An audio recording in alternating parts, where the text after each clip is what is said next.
पंक्ति कहा UP TET के लिए बहुत ही इम्पोर्टेंट।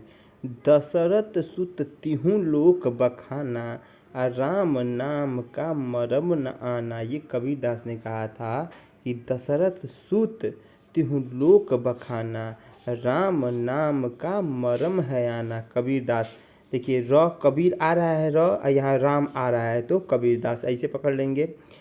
साखी सबदी दोहरा, कहीं किहनी अपमान, भगति निरूप ही भगत कली, निदहि वेद पुराण। तुलसीदास, पुराण में कौन लगा रहा था वेद पुराण? तुलसीदास। तो कौन हो जाएगा? तुलसीदास। केसो केसनी अस करी, वरहूँ जस ना कराय, अचंद वदिन मगलोचन बाबा, कहीं कहीं जाए। देखो यहाँ पे को आ रहा है केसो केसो, ये केशवदास हैं। बस इतना ही ध्यान रखना है। बुझत श्याम कौन तू गौरा, कहाँ रहती काकी है बेटी, देख नहीं कहूँ ब्रज खोरी। अब ब्रज कौन थे भैया? ब्रज भाषा वाला है सूरदास। तो कौन हो जाएगा? सूरदास। एकदम इसमें से एक पॉइंट आपको एग्जाम में मिल सकता है। हिंदी का पहला पत्र उदंत मार्तंड 30 मई 1826 ईस्वी को कानपुर के निवासी जुगल किशोर के संपादकीय में कलकत्ता में प्रकाशित किया गया था। तो पहला पत्र कब था? उदंत मार्तंड 30 मई 1826। चिंतामणि किसकी रचना है? बहुत बढ़िया है, रामचंद्र शुक्ल। बहुत इंपॉर्टेंट, रामचंद्र शुक्ल की है। चिंतामणि किसकी है? रामचंद्र शुक्ल की है। काशी नगरी प्राचीन सभा की स्थापना कब की थी?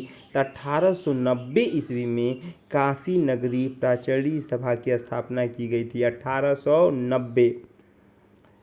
प्रेम सागर किसकी रचना है? लल्लू लाल जी की। प्रेम सागर से ये मत कहिए प्रेम शंकर जी की है, नहीं, प्रेम सागर लल्लू लाल जी की है। प्रेम से कौन बोलता है? तो लल्लू लाल बोलता रे भैयो।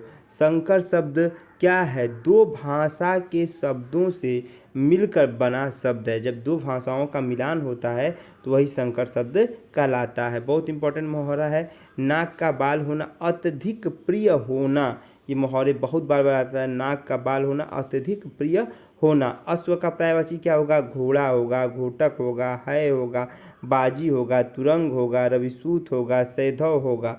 ध्यान रखेंगे, अश्व माने क्या होता है? घोड़ा। तो घोड़ा होगा, घोटक होगा, है होगा, बाजी होगा, तुरंग होगा, रविसूत होगा, सैधव होगा। जो एक स्थान पर टिक कर नहीं रहता, यायावर कहते हैं। यायावर कहते हैं। क्या कहते हैं भैया? जो एक स्थान पर कभी टिकता नहीं है तो यायावर कहा जाता है। भैया यायावर हो का? दिन भर घूमते रहते हो। जो एक स्थान पर स्थिर नहीं रहता है उसे अस्थिर भी बोला जाता है। जो अपनी बातों तथा वादों पर टिका रहे अडिग कहते हैं। अडिग है भाई, एकदम अडिग है, ये बात एकदम बांध लो। जो सदैव चलता रहे गतिशील है। हमेशा चलते रहिए, हमेशा कार्य में लगे रहिए, गतिशील है।